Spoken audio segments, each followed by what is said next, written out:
you at with another one. I know Quarterdeck was supposed to be on earlier today, but he's taking a day off. I guess he just needed a me day.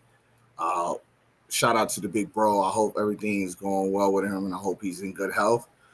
It seemed like we got a lot of footage last night on all the channels. Quarterdeck, James Hate Everything did a podcast last night with Cornicade, and Cornicade did his. And shout out to Michael B. He was in the streams as well. Even 19K5 dropped a gem last night, a golden nugget on the elite list that Bill Retro Show dropped yesterday about the 720 cab. And I just want to give some open feedback. Anybody in the stream that wants to pop on, just let me know. And well, the reason being that Quarterdeck is not on, so I figure I'll hop on. I didn't know, because I normally don't come on Sunday, Biggie D, but normally I would just let Quarterdeck do his thing. I usually come on the night before or a little bit after him, but since he's not deciding to come on today, I figured let me, take up some of his time. I'm not hijacking his time slot, but I'm just, supporting the brother out. But going back to the 720 Arcade 1-Up cab, the elite cab that 19K Fox 19 Fox had brought out last night. Shout out to him. I thought that was an interesting cab. Let's talk about nice. Let's talk about home arcade Sunday morning. Yeah. Normally I'd be in church. I'm a Catholic, so I normally be in church this morning, but I didn't go today. I like Quarterdeck's stream as well. I like his improv. I like his setup as far as like how he does his review and how he has his assembly and the way his basement looks. He's giving me a lot of ideas when I do my when I actually set up all my cabinets and then I do my room tour. So he's giving me some ideas, but I love his content. I hope he continues to grow. Right now, I think he's at 164 subscribers. So he's growing at a good pace, and I hope he gets to 1,000 even before me. And I wish that man a lot of success. And I know he's doing it for good reason. He enjoys what he does. But I just wanted to hop on and talk about the 720 that 19K5 dropped last night. I thought it was real interesting that subliminally that supposedly leak list was supposed to be fake, and we already seen two renders from that. We've seen the Alien versus Predator, and now we've seen the 720 leak. I mean, I don't know how much everybody said it was fake. Even Michael B said it was fake, and that list looked real as hell. That's two leaks, and we might get Street Fighter 3 during Evo. That's 3. So I don't know how fake that list could be in some people's eyes, maybe because they didn't get no information on it. But that list looked real to me, and I hope that the community continues to pick at it and find if there were more cabs, more pictures, more photos of those cabs that wasn't supposed to be out. Hopefully there are more photos or videos on it. So I would like to see more of that content. So, but I watched everybody stream like the 720. Let's see, Biggie D. 720 was least likely on the list, knowing its real meaning of all those others are real. Well, even if that's the case, Biggie D, even if it wasn't supposed least likely, but you got to look at it. Why would that photo pop up on 19K Fox short video yesterday? Even though it was less likely to come out, just like the Double Dragon that we saw on someone else's podcast. We saw that one. No one saw that until I clipped it. And I'm like, there was a Double Dragon down there in Florida. So my thing is, these cabs are looming around. It just, they're waiting for the retailers to pick them up. And the retailers are not picking them up because they don't recognize the title. They don't think the titles are really great titles, or they don't think that people will buy them. So I think 720 would have been a hard a hard sell. But I believe I believe that Walmart would have probably passed, but maybe Ollie's or some other retailer would have picked it up. The question is to everybody is what games would be put on here, because with the Terminator 2 only having one game on it and being at the price point it was, I think a lot of people was kind of crucial on that cabinet. When it came down to like 500 and then it got down to like maybe $299 or $399, I think it became more of a buy than more like, okay, I'm gonna stay away from it. But 720 is so unique, and it has a 10 button layout with the 49 gate. What's going on, Kevin Clarkson? To me, I think that controller, what games could you add onto it? I mean, when I went online, I went on Google, I only found Nintendo games. How come I can't super chat? I'm not at 1,000 yet, Kevin Clarkson. I'm only at 631. I need about 270 more subscribers for me to get 1,000 for me to get there. I just finished watching your stream from yesterday. I appreciate you supporting me, brother. What you think about it? I hope I was hitting some points. The problem is that there's enough people left at Arcade wanting to push those new titles to retailers and get them made. Well, if that was the case, we should have more titles, Biggie D. If that was the case, and I kind of agree with you and I don't, but not everybody know how to sell a product. Not everybody know how to sell water to a whale. Not everybody know how to sell crack to a crackhead. That's not true. Some people are just born salesmen and others are not. And depending on how your delivery is, it's like you selling yourself to a woman. Not everybody's confident enough to go in a room and sell themselves to a bunch of women and then walk out with at least one or two of them. Not every man is. So I disagree with that, because I know I'm a great salesman. I can walk into an office. I've been in the military and I had to basically sell myself to get positions where I was first one selected. I am 8-0 when it comes to extra positions in the military outside of my job. And I kid you not everybody know how to sell themselves. It's like going on a job interview.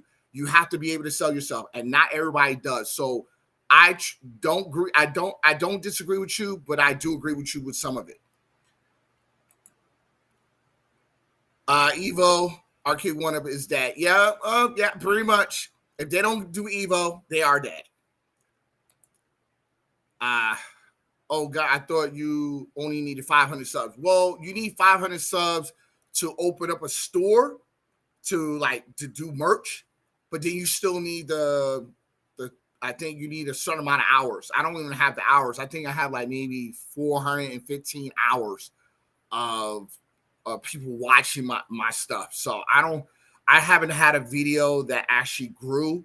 I have a lot of shorts, but shorts are like, depending on how long the short is, it could be a minute, it could be 15 seconds, it could be 30 seconds. So even though I have one short that has 135,000 views on it, but if you times that by what the short is, and maybe that short is like a full minute, that might would have got me maybe 100 hours at best. So I need a video like the big boys, like Biggie D's, because Biggie D has great videos. His videos get maybe 600-700 views per video.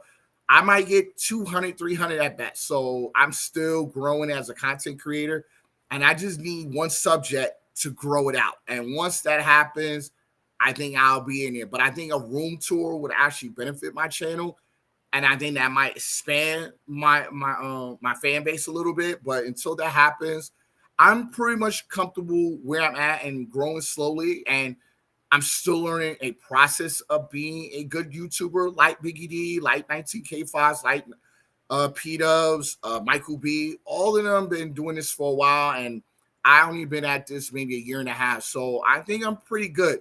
I'm not high excited like Corny K. I have a different type of energy outside of his. I have more of a direct energy, but I'm not a bubbly type of guy. If you actually sat with me in a room, I kind of observe and then, kind of feel off the energy in the room. So if like I said, I just have to continue to grow as a content creator and find my space in a room full of good YouTubers. And there's no, like, I'm learning from everybody. I watch Biggie D's content, I watch Papa Brad, I watch Quarter Deck, I watch everybody stream, and I'm trying to learn different ways of delivering my message without having to say too much, but just get directly to the point, but have a way in expressing myself where it comes off fluidly and naturally to me.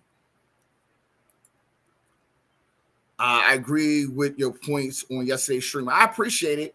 I think I try to hit as many points yesterday, especially about the Street Fighter 3 being in the HS5 or the Big Blue 2. I think if you put it in one of those, I think the Big Blue 2 would be the best form factor for Street Fighter 3 Third Strike. I think that'll be the best cab because it gives another chance for Arcade One-Up to go back after that Big Blue format. I think they didn't do I think they did a decent job at it, even though it's that slow control deck and it had software issues. But I think if you come re-engage that cab again and make it like that Big Blue 2, I think that'll be a winning cab, because especially if you could make that control panel maybe an inch and a half wider on both sides, so it allows people to be comfortable. I think that'll be an awesome cab. And for the Pacman Battle Royale, everything's gonna dictate off that screen size. If it's a 17 or 19, or they do something special and put a 21 or 26, or like Bill's Retro Store put the Infinity Gate table, slide that in and give 32 inches. That'll be different. So I think there's a lot of possibilities for it. And then the color trend, whether it's going to be all black or all yellow, whether the marquee is going to have Pacman Battle Tournament or just the 4 Pacmans versus. So there's a lot of different elements they could go with that. Then you got to think about the head-to-head, like how high you want it off the floor, because a lot of people are not comfortable with the head-to-head tables sitting around it. I know when I seen one in person, the Arcade One-Up, it was too small. Then they had to have risers to bring it up. And then you got to have space for it. It's a unique concept, but I think it'll do really well if you can figure out how to put four people around it. But the Pong table that the 4-player one actually did really well. I wasn't a real fan of it, but I love the concept of it. If they could do something like that and raise it and have a good riser to it, and then have the cup holders on the side and make it really square, I think it'll do really well. I just think about the stability of the table, because you got the joysticks moving, everybody's moving around and jerking it around. So I think the stability of it would definitely advocate whether that table sells well, that concept will sell well. So we have to see what Arcade One-Up is going to do for Evo. And getting back to Biggie D's point, as how they sell the product to the masses. Are they going to let the YouTubers come back into space and help them promote the product like they did for years to come, years before that? Or they're just going to shut us out and we're just going to get glimpses and clips of it like the last 2 years? So we just got to, hopefully everything will work out during Evo. We'll see. Just keep focused on what you're enjoying. People will watch it. I do enjoy this. I'm not gonna lie. I've been admiring Arcade One-Up since Wave 1. I still have all my Wave 1 cabinets and the original form factor. No mods, no nothing. Only thing I probably would mod would be the control decks and the marquee, to get the wooden marquees out and put the light up marquees in. As far as beyond that, that'll be far as my mod. But I have been a big fan of this home arcade community. But I'm a huge fan of Arcade One-Up because of them. It gave me a hobby as I'm now transitioning out the Army in the next few months. The beginning of January, I'll be out the Army, permanently out, and I have a hobby to look forward to and enjoy. Like Quarter Deck, he's been down there putting his cabinets together, getting his basement tight. Everybody done that. Even the few cabinets, everybody has in their displays like what I've been doing. So I enjoy this kind of content. It's allowing me to get back into the gaming world, because for almost 17 years, I've been focusing on being the best soldier in the military. Not the most outstanding one, the one of the best. So when I leave, I left everything on the table. I did what I could, and I could walk out with my head held high, knowing how many lives I affected in the most positive way and how it has made me a better person from where I came from. And being a New Yorker, I know some people have their thought process about us, but there's some really good people there, and the military has made me a better person. It made me a more dangerous person, but it made me a better person. So I can honestly say, at the end of the day, I enjoy being on YouTube, even though it was very weird for me when I first started. My camera was shot. I didn't have no good lighting. I had no clue what I was doing, but I think from where I'm at right now, if you look at my very first video, I have came a long way from that video. Every video is getting better. Every time someone gives me a clue or a nugget or a hint, I take it on and I add it to my toolbox, and I'm hopefully it will reflect from that first video to episode number 26. That's my last video. So hopefully I'm getting better at it. I think I think they need a way to implant the Infinity Game Board into the Battle Royale. I agree, Biggity, but the question is which one? You have the $4.99 one, you have two of those, then you have the $5.99 one, and you have the $999. So you have three tables and you have three type of configurations. Unless it opens up and there's a way, I don't believe Arcade One Up will ever do that, because you're seeing how cheap they are just when it comes to just the basic materials. Look what we still have the same buttons and joysticks as we always have. They only did one cab with San Juans, and that was the Marvel Superheroes limited edition. Everything beyond that, either the community had to complain about it, or Glenn had to do replacements for it, or the community replaced it on their own. I think that the fact is you asking for three types of concepts to be all built in one is asking for and then you're trying to keep the price down. The community's already screaming about how expensive Arcade One Up is right now after the pandemic. These cabs are no longer, the good ones are no longer $2.99. They're actually $4.99, unless you go and get the Walmart peasant version with nothing in it. You have to pay at least $4.99 to start. They need to figure out how to make this game table a one-time buy with no issues. The Pong table, I haven't heard zero issues. So apparently they did fix the spinners on there. So I believe they could pull it off with the joysticks. I just figured that the screen needs to be big. I think a 17-inch will be small. I think a 19-inch will be perfect.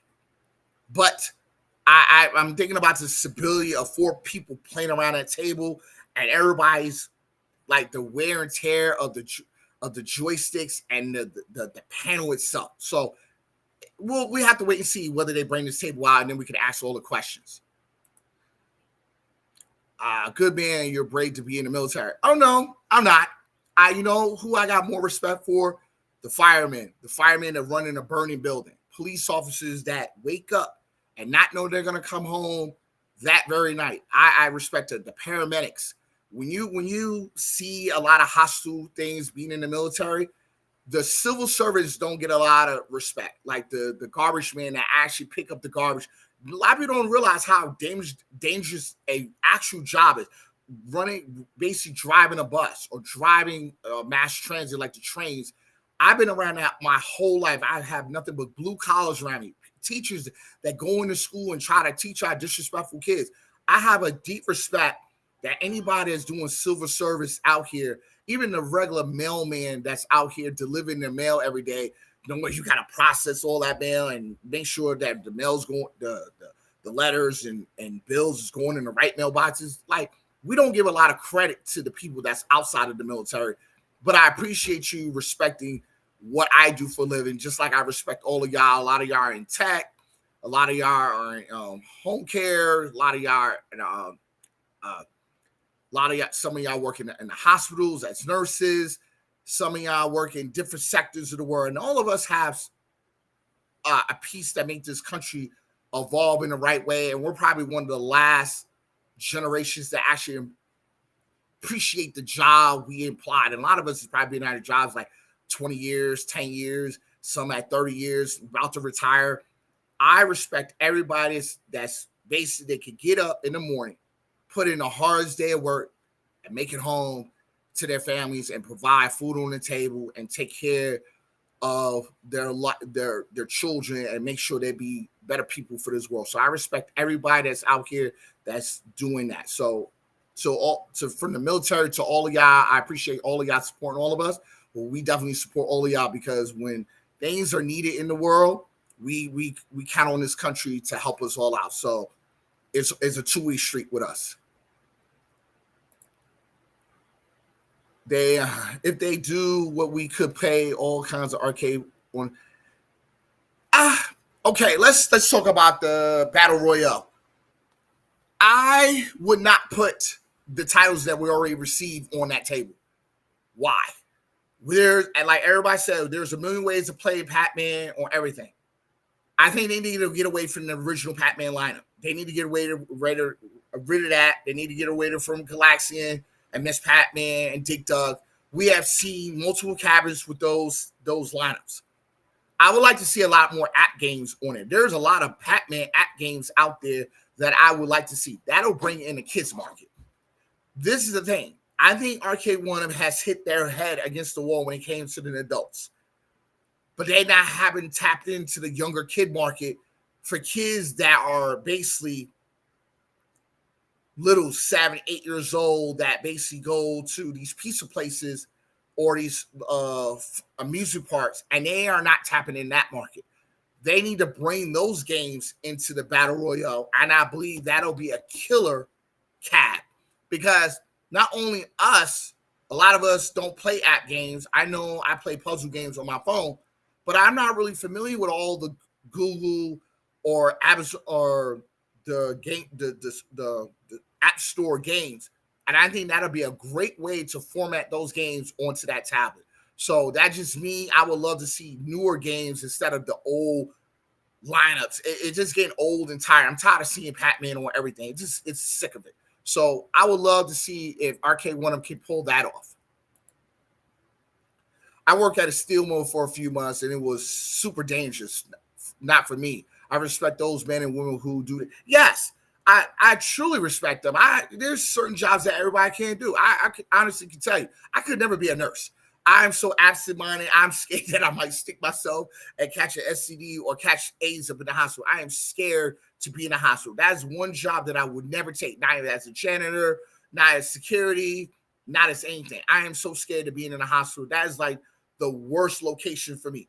To be in a steel mill, it depends on what I'm doing. But I think as long as you have a lot of protective gear and you have a lot of smart people and a lot of wise people around you, people that's been doing it for a while, I think that you have to hope that nothing bad happens to you because a lot of those places, one bad move or a mechanical failure and your life is gone or explosion, and that's pretty much it.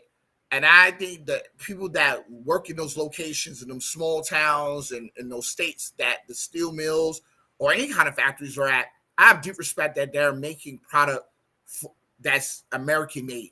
We don't have a lot of American products being made here. Everything is overseas now, cheaper labor, and that's why the quality is crap. I think anything that's worth making is making it in the USA. I have hands down.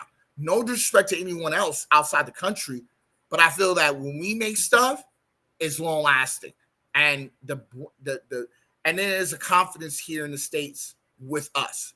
I feel that once the labor has left to the cheaper markets, I think that's where we hurt ourselves as a country, that we don't have pride in anything anymore, and that's the problem. So hopefully in time that'll change, but as long as the third markets just keep controlling the products that's coming in and out of here, that's the problem.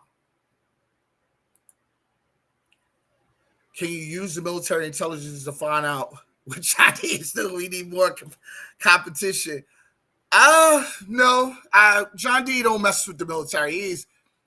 That's one thing that I have not noticed. Like, I would have hoped that Arcade would have hit Now, this is my idea. Like, I wanted to get out the military, and I'm still thinking about this. I'm thinking about getting in the military and maybe renting a truck, set up all my cabs.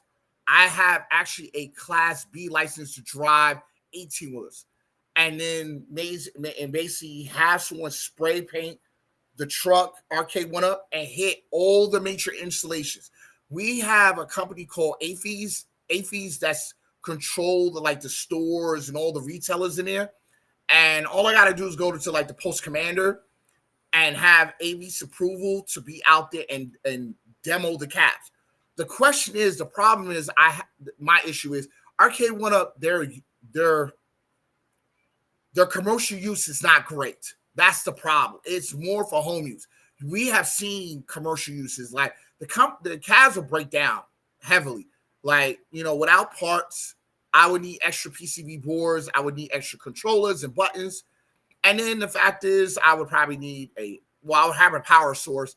But I've learned that these cabs don't last long during industrial usage. It's not good for that. It's not good for the wear and tear, because the way you handle your cab, the next person might not handle it the same way. And especially if they are good or just starting out. Like, you see kids, like, they'll hang off the steering wheel. And, I don't know if I still want to do that or not. But I always had that idea, if Arcade One Up could have done that for all their major installations in the military, from Air Force, Marines, Army, and Navy, and hit everywhere. I believe they could have families that live in military housing, maybe come in on a Saturday and enjoy these products, and then have the scan code number on the product, and they could order one. I believe that it will help sales for them. When I go through Fort Bliss, there are some families with a Golden Tee. I have seen the OG one with the riser. I've seen a couple Street Fighters. I've seen a couple Mortal Kombats. I've seen one or two Pac-Mans. At some of the commander's office, I've seen a Street Fighter and a Mortal Kombat. But their company is not huge. They have displays in not the commissary, but in like their mall spaces on the installation, where they're in the back of electronics, and they have a couple demo cabs back there, because they usually have NBA Jams or Golden Tee or Street Fighter or Mortal Kombat back there, and they do display those in the back.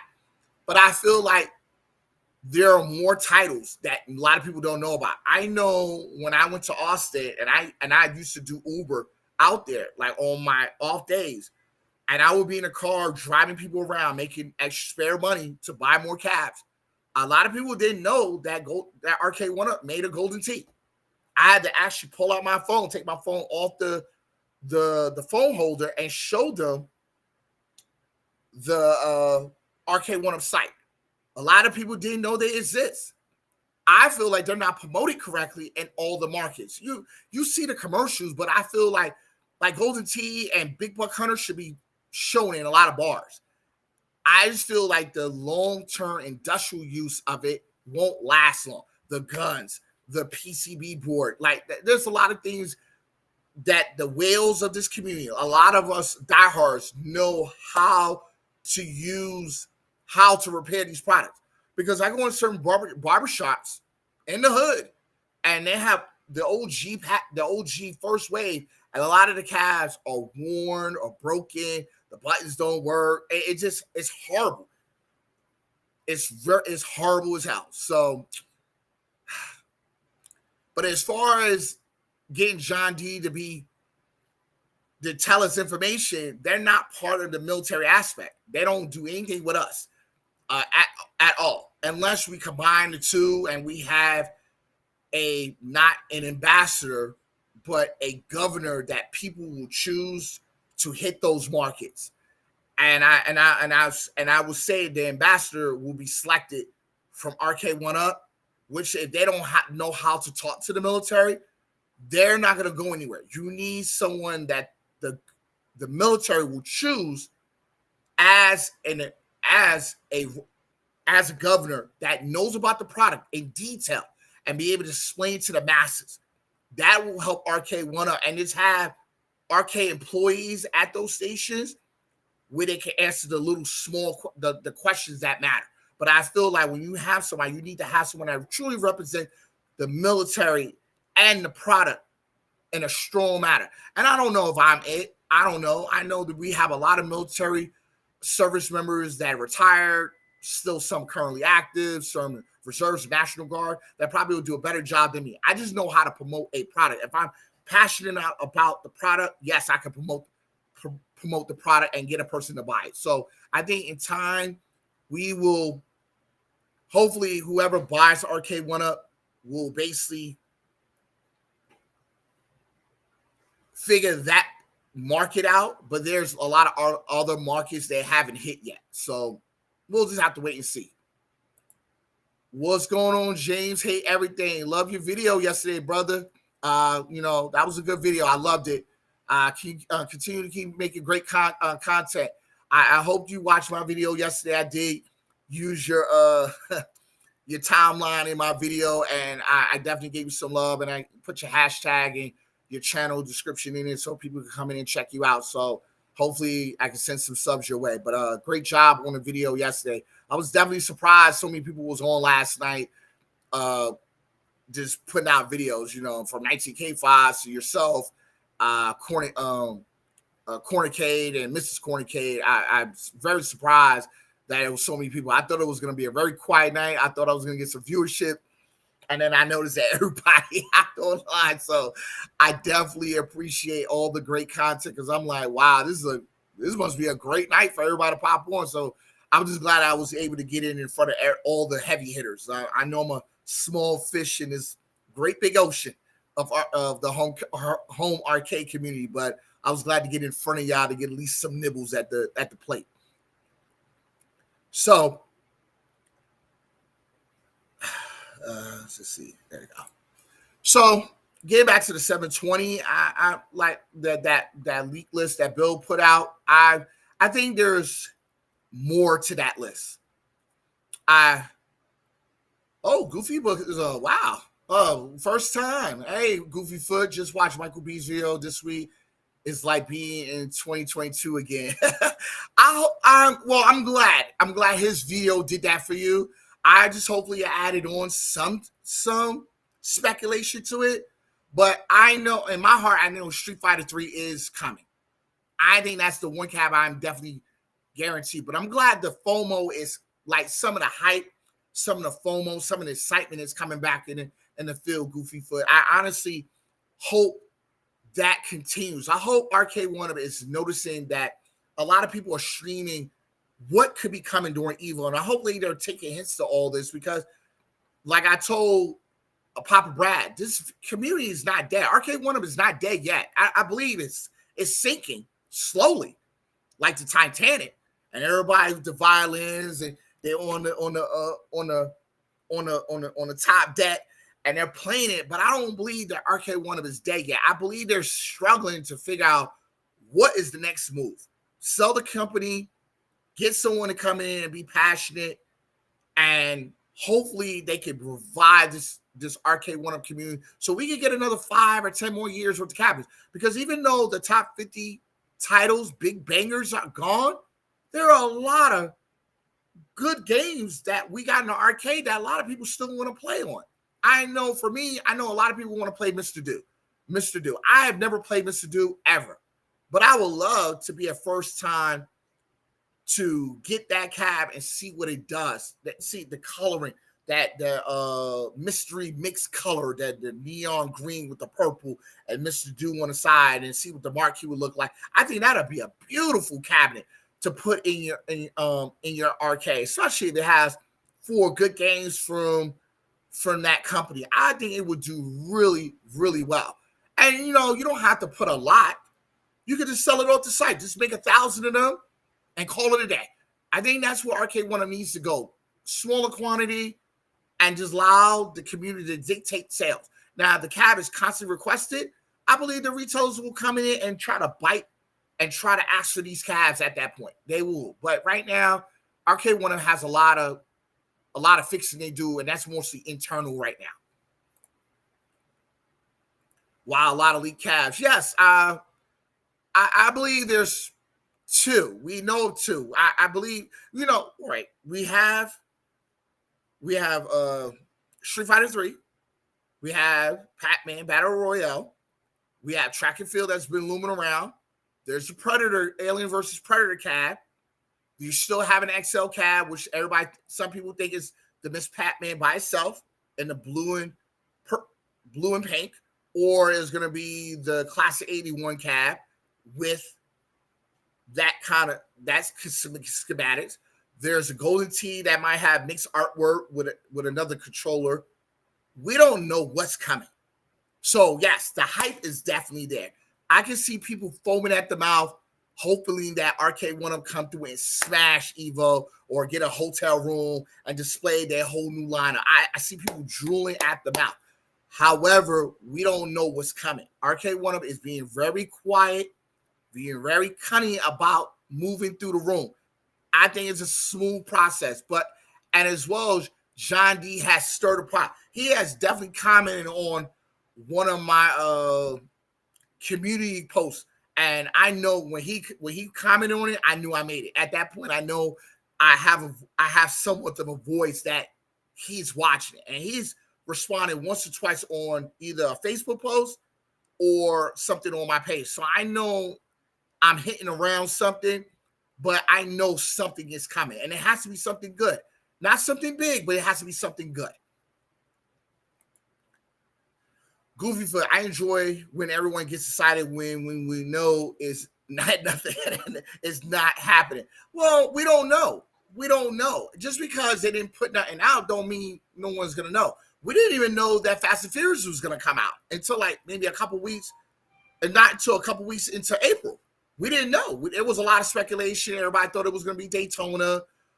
Everybody was hitting on Daytona. Daytona was like the biggest title. It wasn't pole position, and it wasn't cruising, because Nintendo owes cruising. Everybody thought it was going to be Daytona, and when Fast and Furious hit, everybody was kind of blown out the water. It was a lot of speculation. We had the silhouette. No one could figure it out. It was out for like 2 weeks, and no one could figure it out, and they wanted to be in Fast and Furious. So I say it like this. With everybody having the silhouettes in their thumbnails, there are 2 cabinets coming. We just don't know what they are. So I believe the excitement is there. I believe the FOMO is there. Well, the FOMO will eventually kick in. But I would love to see Time Crisis and Fast and Furious start clearing out of a lot of places, because a lot of people want those cabinets, just not willing to pay the $600-$700 for them. I think a lot of people want like 4 Fast and Furious cabs. If you could make them like $399 a piece, you could clear all of them out of here all at once. I know I would buy 4, like right off the bat. I would buy 4 straight up, but I'm not willing to pay $600-$700 for that cab. I would love a Time Crisis. You make it at $500 here in the States, I'll buy it right now. So I think we just got to wait and see what happens. Fixes to sell homes. The buyers want arcades and pay quite a bit for it. Now I will have to rebuild. Kind of bummer. So many deals found and upgrades made. Yeah, I mean, the housing market is not so great right now, but I know when people are going to look for when the housing market drop and that price for a home drop dramatically, I believe a lot of people are going to be looking for larger rooms or basements or attics or larger lawns so they can build a game room in the back with a separate building, because there's been people that have done that. Me, I'm in El Paso. You have to custom make your basement. It starts at $200K. That's a custom made basement. That's by 24 by 12 by 18. $200K just to get you started. And at that point, the house is not that much. You could buy the land. The land here in Texas is $65,000, $75,000 for an acre, and you could just build your house. You don't really need. All you gotta do is get a permit. That's it. I think in a lot of places, like you go in the Midwest, basements are required in the houses. Up north, New York, required in the houses. But here in Texas, they say not a lot of people need a basement here, and a lot of people, the Latino population, don't want to walk up and down the stairs. But some people want a man cave. Some people want a basement. I just feel like in your market, yes, fixing to sell homes, fixing houses costs money. Selling a home, you have to wait for buyers to come in, and everybody's outbidding everybody. But finding the exact home to fit what you want to do as a person with a family, or you just being single, that's one of the hardest things as a buyer that is frustrating. Have you seen Michael B. Lee Cavs videos just dropped? Uh, let's see. Let's go on in. Let's see. Let's see.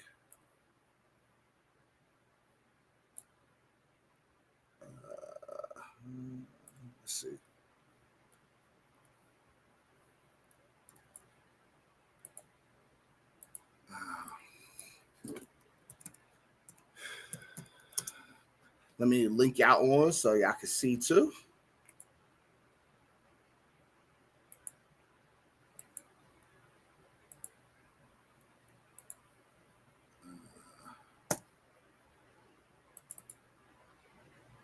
Let's see.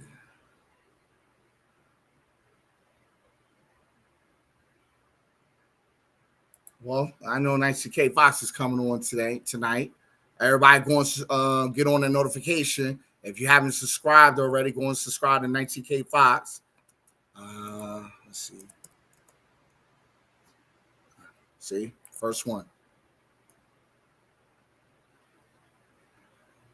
Okay, let's play it.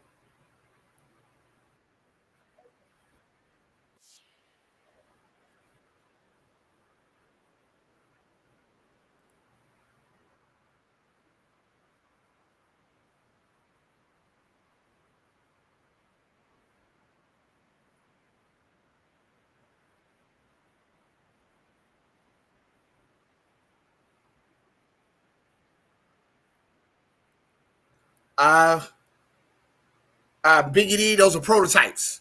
Those are not actually calves. Those are just prototype calves. But I'm willing to watch. Let's watch it. Shout out to Michael B. If you haven't subscribed already, go and subscribe to Michael B, please.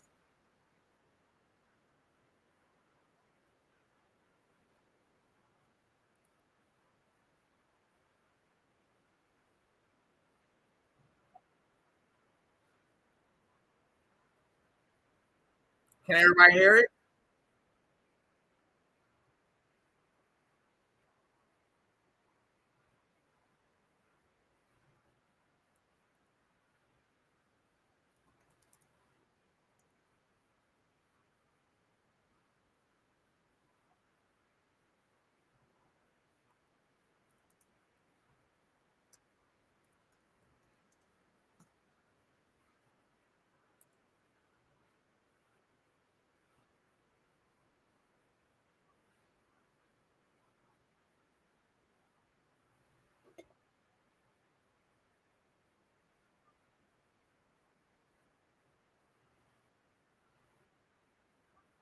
No sound. Uh,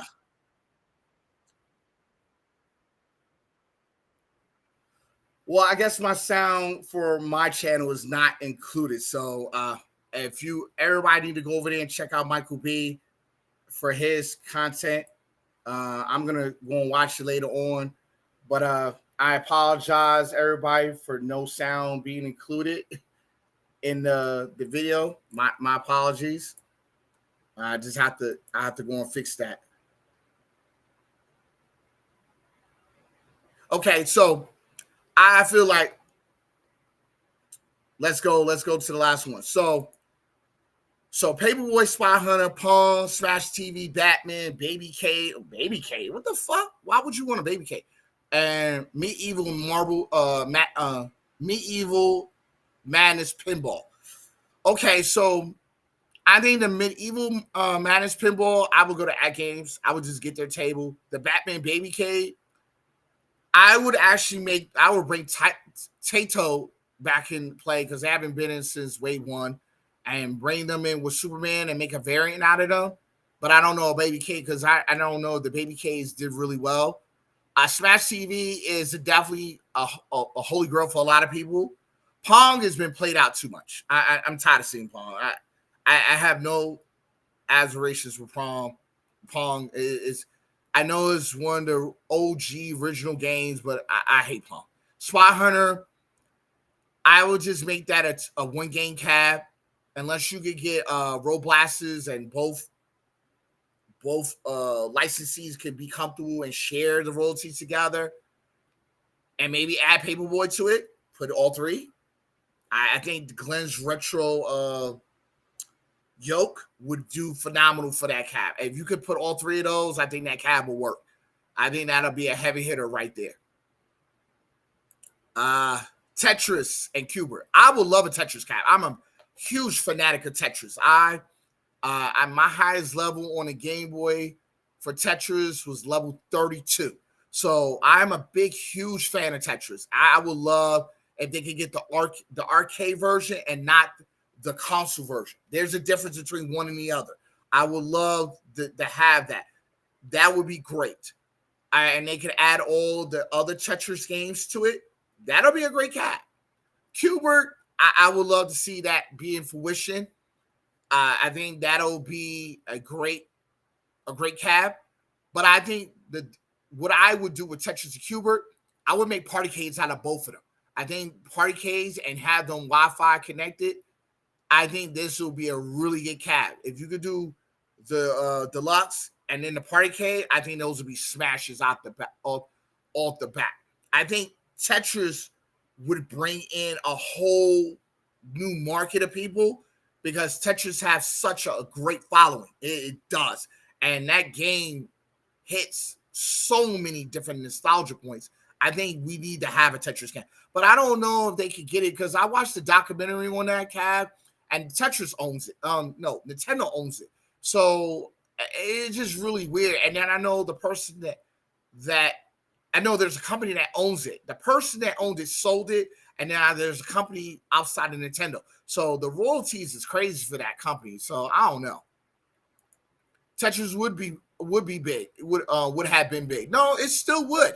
I believe there's still a way to bring Tetris in it, but I think I would make a small quantity of it and let the notify button on Arcade 1-Up dictate that cab having a second wave of printing. I would do 1,000 deluxe and 500 party cases and see what happens. I would just scramble with that. And if that cab do really well and you keep doing it, then the next year do the same thing. Because remember, they did that with Golden Axe. They had I think it was 25 to 3,000. They sold out quick. It took them a year to print out new ones, that they actually produced new ones for Golden Axe. So, because they didn't realize that cab was going to do so well. And that's when the retailers was like, oh, wow, we didn't realize that people wanted that cab. So I believe you have to do the same thing with Tetris. Interesting. They could do a Cubert and a Tetris together. I don't know. I think, doesn't that the Cubert use a different control, like a different gate? Wouldn't that be an automatical gate? I don't really think you would use. I think that would kind of be weird for all the Tetris players that control gate is all over the place, because you really don't need to have vertical angles. It would kind of screw it up. I think I don't really feel that that'll be a good combination of both.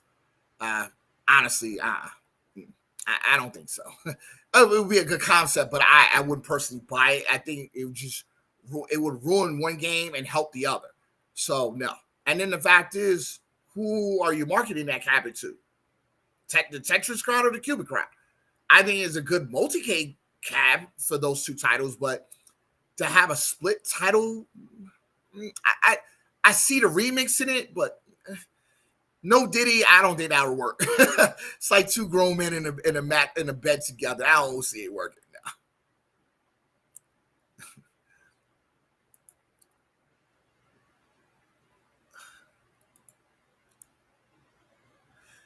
I appreciate you wanting to hear my commentary anyway. So, sorry, Goofy Foot, no sound. I just have to figure that out on my own time and just do a testing and figure out how can I get sound to come in my videos. So, I haven't tested that part out, so I'm still learning this YouTube thing right now. It's as if people said being a YouTuber is not hard, they're lying. This is a lot to learn how to edit, to learn how to do all these graphic arts and stuff. It's like going back to school and really being patient with it. Some people are just naturally gifted. I know when I went to school for computer science and I was taking up desktop publishing, it was one of the most unique, one of the hardest things to learn. And I actually got through it, but I had to have a lot of help from people that were much smarter, that it just came with more ease. I think I struggled in a lot of areas, even when I became a sophomore and a junior in school. It was hard for me. It was hard for me to learn, but I actually got through it with a lot of help. Unfortunately, I have not used that degree in anything since I have got great jobs, great employment, making good money, but my degree, what I got my degree is in the STEM field, science, tech, engineering, mathematics, but I have never used it the way it was that I was properly taught. I've used it in the military, used it being a general manager, retailers. I use my degree in other aspects, and I don't have no regrets. I actually, my stepfather taught me how, he taught me how to use a computer. He brought home a Magna box. That's when they had the tape decks, because I think the first game I ever played on a computer, like that, was Buck Rogers, and it was just epic. And, having on the big box TVs, I had a 50-inch in the living room and playing it. It was like life-changing to me. That's how I knew what I wanted to do with the rest of my life, when I actually played that type of game on that type of system. And just to see the type of engineering behind how they got tape decks, not floppy disks, but tapes, to actually play video games was interesting to me. So I thank my stepfather for introducing me to a world that I probably would have never found out on my own. So I always give him love whenever anytime I talk to him. But I kid you not, that is where I'm at in my world, is as far as knowing that my degree wasn't used the way I need to. But being in this community now, I get to use some of the things I've learned, and a lot of things I learned in the military, to basically do the stuff that I'm doing now. I actually went to a class where I learned how to speak in front of people. That actually helps. A lot of people have problems public speaking. I had to learn how to articulate and not be nervous in front of people. Especially when you move up in rank and you're in front of the brass and the senior enlisted. You have to know what you're talking about. You have to know your answers. You got to be quick with it. You got to be sharp. And I think I have gotten better at it over the years. And coming as a YouTuber podcast, it's like starting all over again. I'm literally talking to myself, but I'm talking to an audience of 5 right now, because I had 8 people. But to learn to articulate myself and speak clearly and learn to think, speak, and articulate at the same time, it's like being in that format without the uniform on and without the massive people watching you every move and every syllable that you take. So, Goofyfoot, you something else, but I appreciate you popping on my channel, brother. You're my first time. You're the first time on here. So, we've been on for almost close to an hour. So I'm gonna say this. I think Arcade 1UP and the home arcade community is in a good place. Well, not Arcade 1UP, the home arcade community, because we have a lot of companies coming out, best buy stuff. I love what they did with the Super Sprint. I wish it was cheaper. I wish they had thought about doing a 3/4 scale or an XL for that. I love the fact that they're going to give you the steering wheels, and that's not until the end of the year. I think that's going to do really well. Publishing is not a skill I have. Yes, you do, Goofyfoot. You'd be surprised. A lot of people, it's just standing on a stage and learning how to control. You're controlling the movement of the crowd. It's what you make of it. People could smell fear. I was told in the military, it's good to stand in the crowd and make fun of someone else, When you're standing in front of everybody else and now you have to be you, we get to see you for who you are. And I kid you not, a lot of times you can have the most quiet personality and be the best public speaker ever. I kid you not. I've seen people that are so quiet in their demeanor, but when they stand in front of people, they have a presence around them to control everything. I wish I had that. I don't. I like to go in with an open mind, and I feel like, let me get what I'm gonna say out. And if there's any questions, make sure I answer the question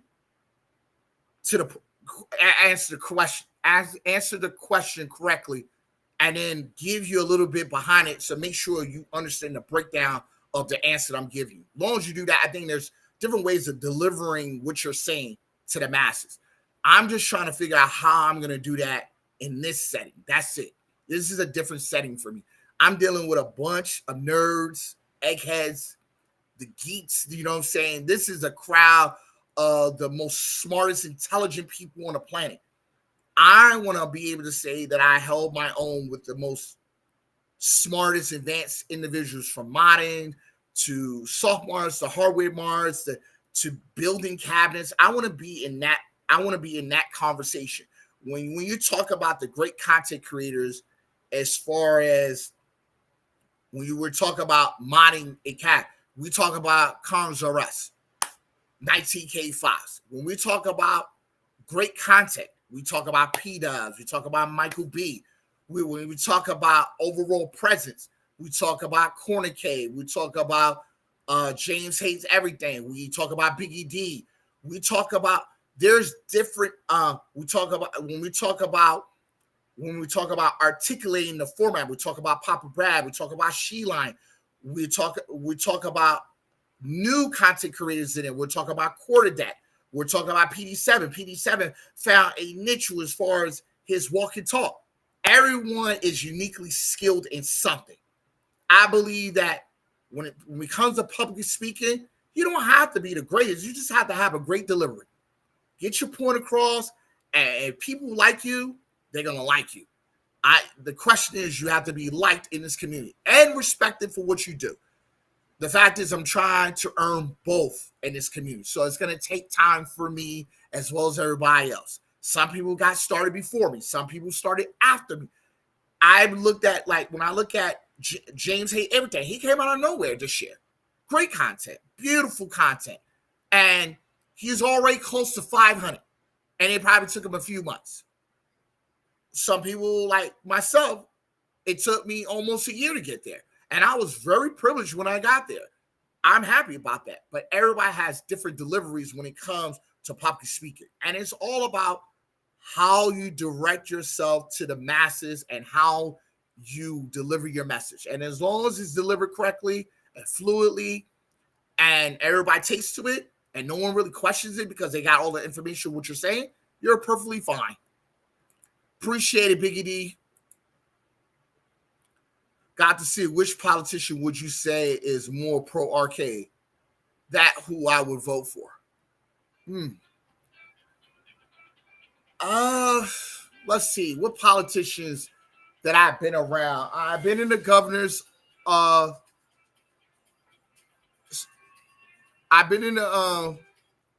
governor's mansion here in Texas. I've been in the governor's mansion in New York State. I've been in the one in Georgia. I basically been in a couple mayor's office, a couple senators, a couple congressmen. I honestly, I haven't found. No, it's not a tough pop culture. Don't fall for it. No. I want to answer this. I believe that you got to find them on at all time. A lot of them, they like golfing. Some of them like going shooting. I've been in some of their homes, basically being a driver to some of these 3 or 4-star generals. I have never seen. I only saw one person with an arcade room in their house, but that was a donor. That wasn't actually a politician. The politician knew him.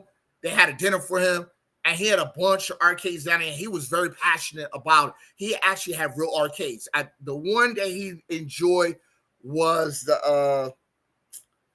I think it was either a Mr. Do, or it was some old cabinet that he loved.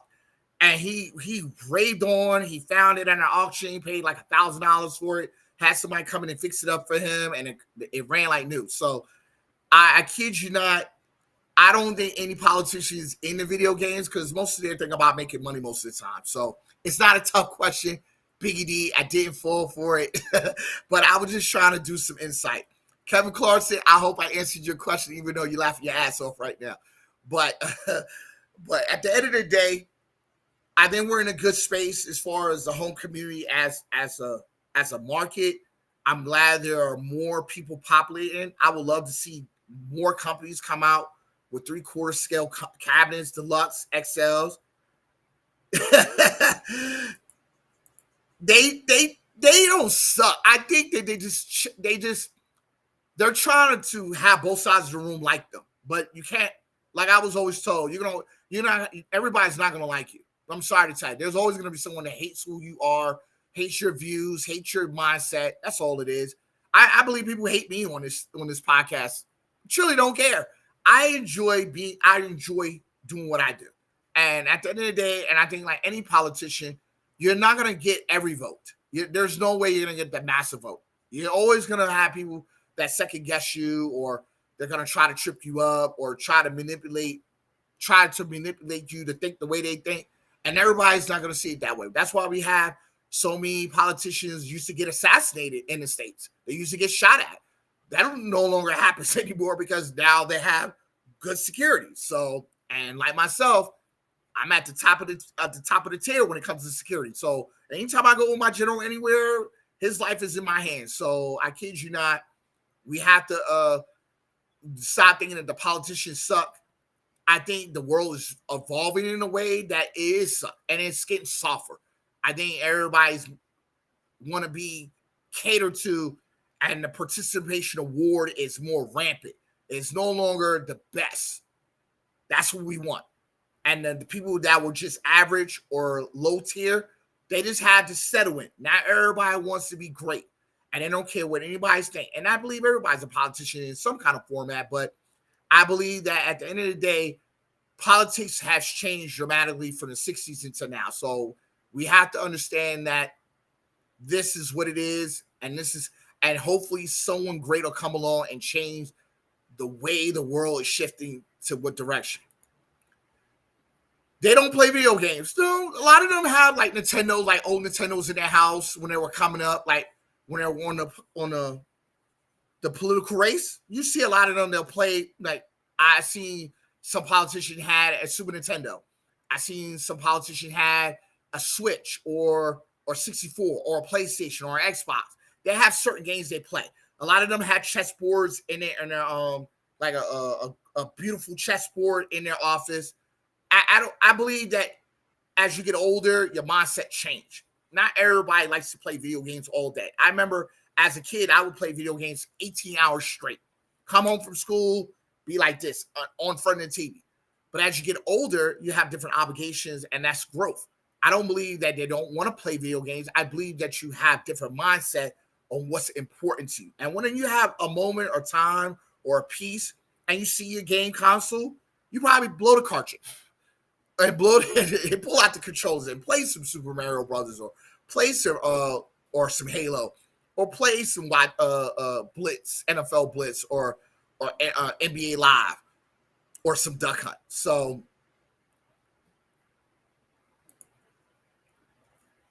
that's cool. You get to protect the VPs. Can you say anyone's name? If not, don't worry about it. No, I can't. Unfortunately, we're not allowed to. That's part of the job aspect. You can't say who you protect.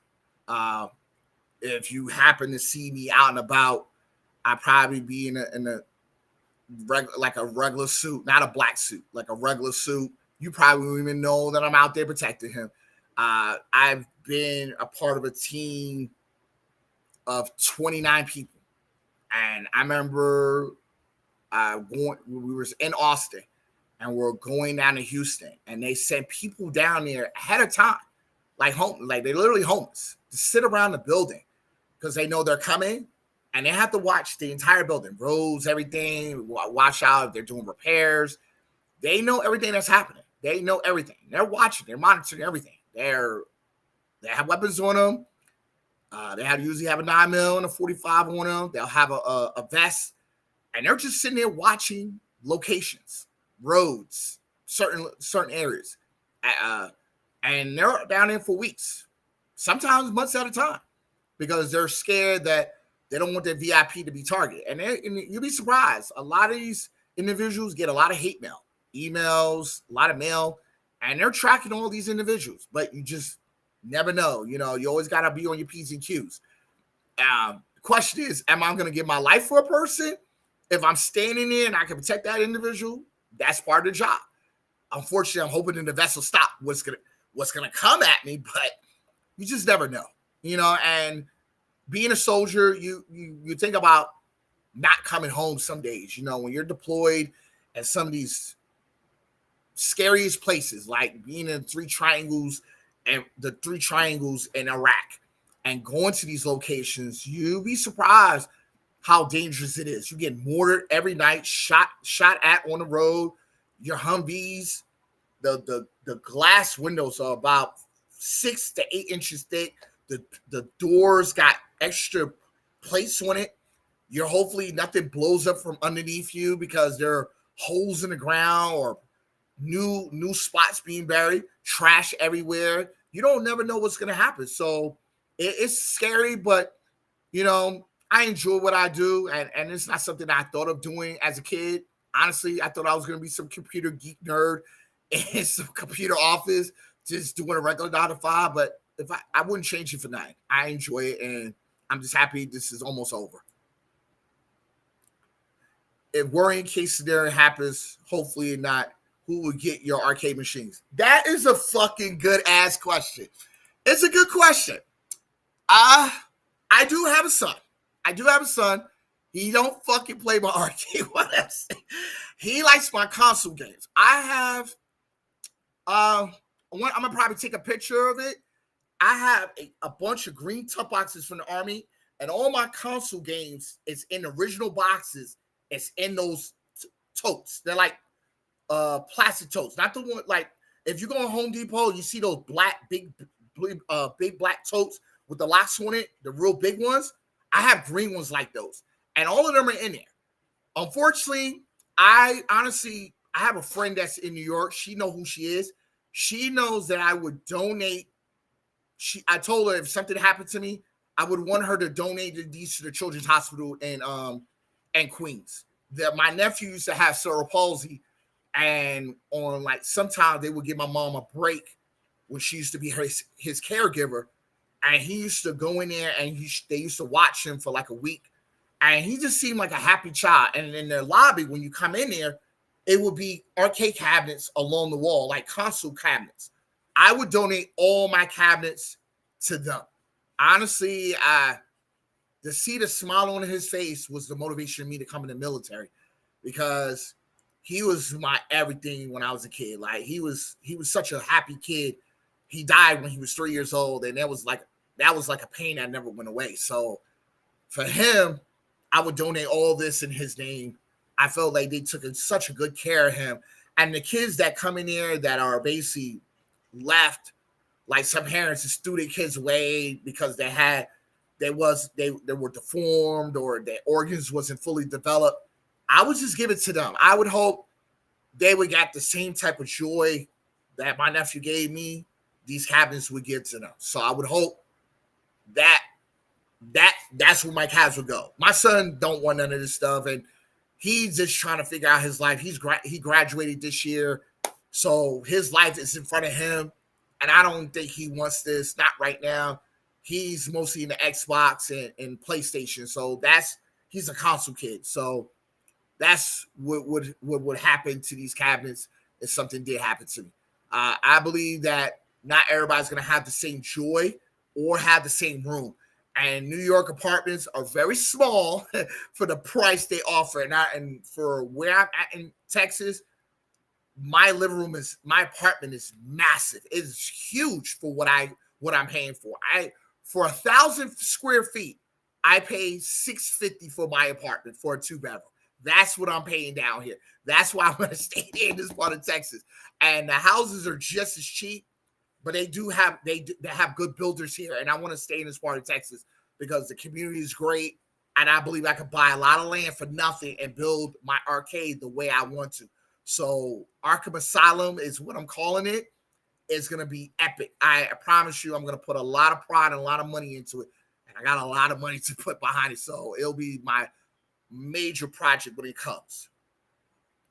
Yeah, $650 is cheap. It is. For a 2-bedroom, yes. I'm not going to lie. My master bedroom, you can put a couch, a desk, a king-size bed in there, still have room for the TV land, and still have a lot of wall space. My spare bedroom is what I use for my master, and my master bedroom is all where all my arcade one-up cabinets is in the boxes. Everything's in it. From army gear to sneak, I have like 300-400 pairs of sneakers in the closet. I have suitcases full of NBA, NFL, MLB, NHL jerseys and suitcases. I have like a couple watch collections that I have bought over the years from different places that I've been in the country. Like I have a couple Rolexes from like Germany, South Korea, Japan. Yeah, they're like kind of knockoffs, but they're awesome. They still work. One Rolex I had for like 12 years, and it still works. Like it's kind of like motion. It's no battery. It's motion. It's awesome. And I got a few people that offered to buy that watch for me. But my apartment is massive. It's huge where I'm at. Right now, I'm sitting in my living room, and this is just a section of it. I imagine 3 sections of it. And then I have my dining room, and I have my kitchen. So everything is split up in different areas. But I kid you not, I love it here. I really do. I love this apartment. It's sad that I'm going to have to give it up at some point to move into a bigger space, pay more money. That I kid you not, my rent hasn't went up much in the 7 years I've been in this apartment. I think I got this apartment at $525 at the time when I got it. It was $525. It hasn't went up that much. I know I'm going to be a fool to give it up, but it's nothing like having your own. And I'm not moving back to New York at no point, and this is going to be home. Texas is going to be home. I really do like being here in Texas. I was really against coming to Texas at one point. When you get orders to come to a certain place, like going to Fort Hood, like Killeen, Texas, and then you have Fort Bliss at El Paso, Texas. I thought a lot of racist people lived in Texas. I owe Texas such a huge apology. It is one of the greatest places to be. It is. It's awesome to be here. Great people, great food. It's so much to do from Austin, San Antonio to Houston to Dallas. Then you got El Paso, you got Lubbock, you got Odessa, you got Midland. You have so many towns here. It is Abilene, Katy, Georgetown. It is so many beautiful people here, and it's like veteran country out here. There's so many veterans here in the state of Texas. Like you feel like you have a family on top of family. It's a great location, and I would tell anybody if you think about moving, you definitely want to come to Texas. Texas is an awesome place. I'm not gonna lie. Texas is home, yeah. It is. It's home. It's gonna be home for me. I mean, unless I get a great job going somewhere else and they pay me more money, Texas is home. It is. I'm always gonna be a New Yorker. I still got my New York City driver's license. I went and renewed it for another 7 more years. New York is who I am. Always gonna be who I am, regardless. Timberland boots, Avirex jackets, fitted Yankee hats. I'm always gonna be that kind of person. But Texas is a great location to raise a family. I would say the Midwest from Oklahoma to Nebraska to South and North Dakota. I've been through all those places, and it's just Texas is warm. It's beautiful. El Paso is dry. It rarely rains here. Right now, it's like 103 degrees in Texas and El Paso right now. And all the complexes here all have pools, so I could go and swim. I could go and run. I could go on the military base. It's close by. It's like maybe 5 minutes away. And there are so many programs. You could go downtown El Paso. They have events here all the time. This is a great family-oriented city, but it's a great oriented state And I think when you look at crime as a high, before Houston became the chaos it once was, the most crime you have here was DUIs in the state of Texas. Was DUIs here. So I enjoy being here. I don't think I'm leaving anytime soon, so I'm just going to stay put. Moving back that area next year, going to Oklahoma for work. Yeah, what part of Texas you're going to? Because I know you're close. I mean, because you had to be close by, because either you're in the panhandle of Texas or you're at the outskirts, like going into Oklahoma. So where you going, Big Edie? What part of Texas? This week, 117 this weekend, Vince can't take it anymore. I would give you a suggestion, Big Edie. Get a little pool, put some ice in it, and sit in your backyard and let the sun melt the ice, and you be cool as shade. That's what we used to do in Iraq. I'm not gonna lie, Kuwait. The highest temperature I ever experienced was 147. 147. I'm not gonna lie. We had to have like our uniforms, our PT uniforms, our gym uniforms was this black. It had gold lettering. I still got it. And my troops, I allowed them to wear shorts all day. How it would work in Kuwait and Iraq. We would work at night, and then I would let my soldiers sleep during the day when it was the hottest. So anytime they came out the location they were at, their sleeping area, is when they had to go on mission. Other than that, they were in the room all day long. They slept all day. I wanted my soldiers not to be frustrated, not to be tired, not to be complaining. I'm all about developing my soldiers to be great leaders. That's important to me. Not to hurt them or saying this is the way it should be. You as a leader control your narrative where your soldiers at. And I had a great chain of command that understood my philosophy. So the only people that left, I had a control of 45 people. I had 5 sergeants, and they were all under me. And this is how we worked. We all worked in shifts. I did every time a group went out, I went out with them. When we used to stay in the field, that group, I would stay out there and rotate the soldiers in and out of there, as well as the NCO that was. So that NCO was out there. I would rotate with him or her for a day, and I would stay out there the rest of the week. So that way they knew that their platoon sergeant was about everything. It was about that life. And since I had a Ranger tab, I went to Ranger school, and I've been deployed as a Ranger, I kid you not, I had to show the troops that this is the way business is done as a leader. However, I'm hard on my troops, but I'm also giving to my troops as well, as far as making sure they had the best of every situation while we're deployed. So hopefully that group, all those individuals became sergeants in like a year or two. All of them did. I even have a few good lieutenants.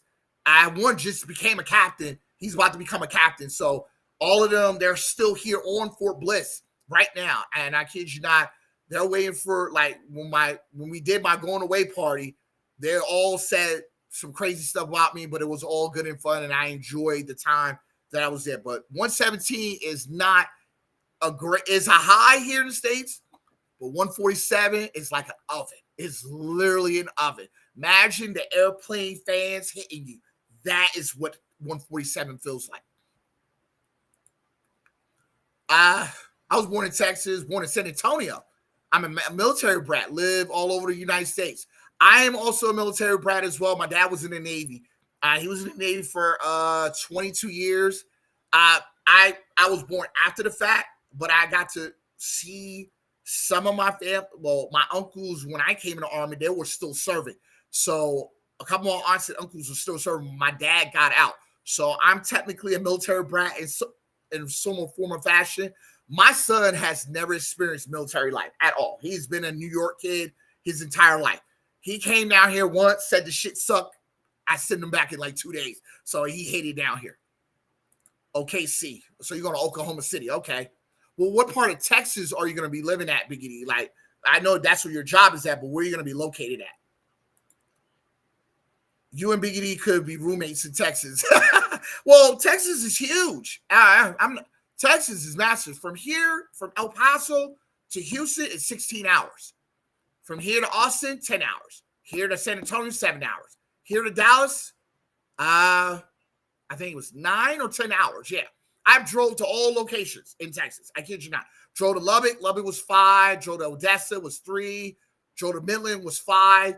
I drove to a lot of places in Texas. Texas is awesome. I mean, it's huge, but it depends where you're at. Like, I know the stuff that the weather they get in Dallas, we don't get here in Austin. No, we don't get that here in El Paso. Dallas has tornadoes going through there. What's going on? One up underground, my ninja, my NWO brother. What's going on? Happy to see you on here today. But Texas is massive. I believe that I truly trying to understand the Texas culture, and what I've seen, and this is my observation from it, is family oriented. They stand tall for them. They are proud of who they are. Some areas you cannot be after dark with the shade. I learned that, and it's changing, but you have different elements in Texas. Like barbecue is phenomenal here in Texas. Like what else is great? Great restaurant life, great nightlife. Like I went to Austin, 6th Street is phenomenal. It's like because University of Texas there. It's like the biggest. It's the major college of Texas. It's crazy. I went to Dallas, SMU. The alumni is crazy out there. Like it's huge out there. El Paso, UTEP. The alumni is huge, crucial out here. You go to Houston, University of Houston. Great alumni. It's a great state. It's a great, phenomenal state to be at. It is. But it does have a lot of retirees from the military because they're veteran friendly here. And it's just, you can basically have your weapon with you at all times because it's a great gun law state. I just believe that alcohol is too rampant here amongst the Latino community. I have seen some bad car accidents here, seen some bad fatalities here. It's just a great place to be at. Texas is an awesome place. I'm not going to lie. In all the places that I've been at in the country, I would say Washington State and Texas are my top 2 locations. I did not care for Virginia. Hated Georgia. Fucking hated Georgia. I didn't like Missouri. I didn't like Missouri. It was just nothing there. I love Arizona. I do. I was in Arizona. I was at Fort Huachuca for a year. I loved it there. It just wasn't much where we're at. I had to kind of drive into Phoenix. I love Cali, but Cali was too expensive, even though they gave us enough money to be there. But all in all, when you think about retirement and peace of mind, I would say Texas and Washington State were like my locations. I've been training in a lot of different states. I went to South and North Dakota to train out there. So a lot of grizzly bears, black bears and Paisley bears out there, scared to death. Been to the Antarctic, been to the Greenland, been to a lot of places that people should not be at. But I enjoy the locations I was at. But when it comes to raising a family, you definitely want to have a peace of mind. You definitely want to have home ownership. You definitely want to have a great quality of life around your family. You have to have a lot of activities. Texas have a lot of that stuff. It just got to be close by, or you got to be able to afford the homes here. And the further you're away from major cities, the cheaper the homes get. But a lot more land you're going to get from it. But people here in Texas are real respectful. I have not experienced racism here. I mean, me being Hispanic and black, I haven't experienced that. I hope that continues. It would not discard me from leaving Texas, but it would definitely help me to stay here now. So, wow, 120 hour and 24 minutes go by. I just wanted to hop on everybody today. Since my boy Quarterdeck wasn't doing his live feed, I always support him on a Sunday. I know a lot of people usually drunk from Saturday nights because that work week. And unfortunately, I do not drink. So I like waking up early in the morning and watching everybody's content. Biggity, I'm a really big supporter of your content. One Up Underground, we need to get you on the show, brother. We really need to get you on the show. I'm always, like I told you, I'm an alumni of the NWO crowd. We need to get you on the show. You've just been a kind of a disappear act. Goofyfoot, is always good to see you, brother. I always see you in all the chat rooms, and hopefully I'll see you in 19K Foxes later on. Kevin Clarkson, you always been a fan of my content and a supporter of mine, and I always thank you for coming through at all times. Who else came through? Gmo Present. He comes through every once in a while. But I want to say everybody for coming through today. I didn't think anybody was going to come on. I think I'll have like one or two people that was going to come on today and basically just hear me talk about the 720 machine. But I think the 720 machine would have did really well had Arcade One Up did that as an exclusive. Yeah, let's get to 1,000. Yeah, like I said, I just need one video to blow me up. That's it. That's pretty much all I have. Banned 19K Fox. Why? 19K Fox is the best. You know what? I'm not gonna ban 19K Fox because 19K Fox was the first person to co-sign my channel. He was the only one to come on my channel and give me an interview, even though I screwed it up. And I want to do a do-over. But I want to interview all. I know you was kidding, Kevin Clarkson, but I want to do all the content creators. I want to interview all of them. That's what I really want to do. I want to ask all the hard questions. I want to be the man. I want to be who I want to be like in this space. I want to be like Jerry Springer to ask some real shit. Like, I really want the fun part to come out of it. I don't want to cause no havoc, but I want to be the Jerry Springer of the shit. I really do. And I feel like when it comes to content, I know I'm not that great, but I know I could be a great interviewer. I would love to interview the content creators. I would love to bring them on the show and just interview them for a half an hour and allow my subscriber base to hop onto theirs. And if it helps them to get 30 or 100 more subscribers, that's definitely a help for their channel, and it's exposure for them. I think we're all starting to collab with each other, but I think we're still cinching. We're all separate in ways. I just want to bring everybody together. So when you think about interviews, I would love to interview everybody. And One Up Underground, I want him to be my next interview because I owe him one, and I told him he would be number 2. But he's never got back to me because he's been a little bit busy lately, bullying people in the community. So, but I love my big bro, and like I told him, I stand by him with everything. He can never do no wrong in my eyes. So I just want to interview him because there's some things I want to ask him. And Biggie D, hopefully he has some time out of his day. Hopefully I could do an interview with him. I would love Quarterdeck has asked me to come on his channel. I would love to return the favor for him. Arcades Anonymous, shout out to them. We need to go over there and help them get to 500. I think they have a great show with all their creators over there. I think they have a phenomenal show. We always watch Michael B, P Dubs, Nostalgia, and Retro, and the last, and I forgot his name. He's gonna kick me when he sees me. But we always watch their content. I like new energy in it. I love what Corner K is doing. He is Mr. Excitement. I love his energy, and and I hope that y'all like the next video, because my next video is gonna be talking about the top 25 content creators that is having an impact this year, and a few of y'all are in this. Some of y'all are here in this this stream right now. So I'm gonna put my heart into it, and I'm gonna make sure that I always say something positive. Everything's gonna be positive about it, but I know there are a lot of people who want to say why I wasn't a part of it. Like I said, this is what I see from my vision. Next year it could be a whole different 25. So I know there's 25 great content creators that deserve some love, some recognition. Some of them are brand new. Some of them are OGs. Some of them have major impact. And I hope that everybody loves this video, because I'm going to start working on it tomorrow, and I'm going to be going at it every day.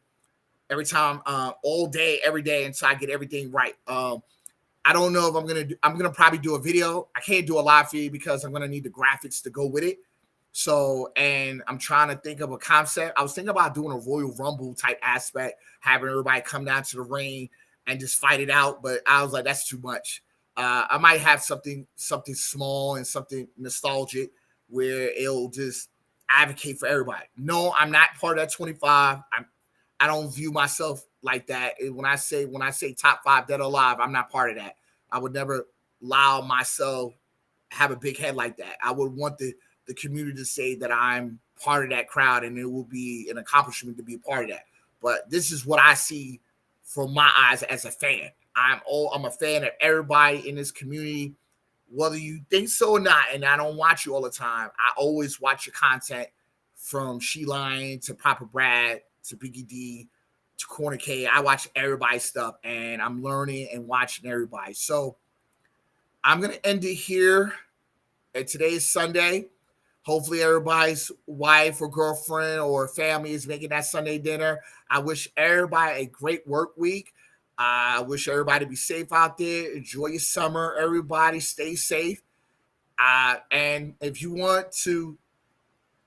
like this kind of content, please like and subscribe. If you want to get in contact with me, go to my IG page. It's Gotham City Arcade, and you can hit me up there. Or there's this new thing that everybody's in that I've been hitting everybody on. I don't know the app page for it, but I think I hit some people on here. So if you want to get in contact with me, you want to get an interview in, I have no problems interviewing you. And this is the end of my show. I want to thank everybody. Thank you. Have a great day, everybody.